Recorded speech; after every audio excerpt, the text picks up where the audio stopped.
Chouchou, chouchou, chouchou black. Zeng Baxi.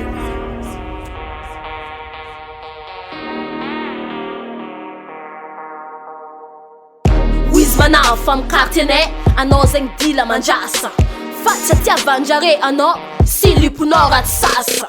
Ano ndek tek ten vad fa problem nom tof ta olankira. Mayer bimas bumul chave talando no barbarira. Mi tete fondement une pertablance.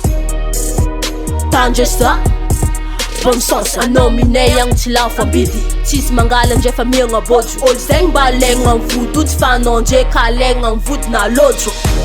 Ano kam tadza, eno tan picha. Ano ka ifandako, eno tan picha.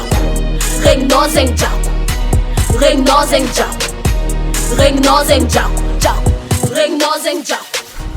Ano chanje siza, nje anga udi. Nje angan adim tachaka, nje ivar budi. Azamata chano focha fa skol vud nom tovlona barika. Afdieva vanof mebdara nambo ave ma imsadika. Anomba mse fatslutno ande tutufanom do odoron. Lamba fotina ninja mino, nantka nivade ki luku marron. Manganjenge de, atona fipo kanibasi. Tareno za akara nivno lef, ave dire non misrat sans place ni. Ave misrat chas no, amna ti telecommande ni fenenga no. Iska non batiteki, trek bouton mampiteki. Ol pambul fonji, chimta du conseil amnol pambul orange. Lion jack lapin, tu mets changarek, tu mets ato mélange. Ano kam tadza, eno tan pichako. Ano ka ifandako, eno tan pichako.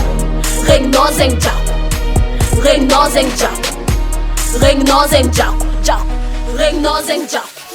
Jako, ano mangina, kaza maresika. Tuweza mangini ke midi kares, oka azava niresika. Eke kufaza umafeki, Fatima ola, salakad ol mafeki.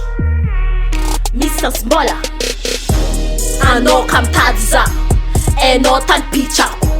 Ano ka ifandako, eno tan pichako. Ring no zeng jako, ring no zeng jako, ring no zeng jako, jako, ring no zeng jako. Ano kam tadza, eno tan pichako. Ano ka ifandako, eno tan pichako. Ring no zeng jako, ring no zeng jako, ring no zeng jako, jako, ring no zeng jako.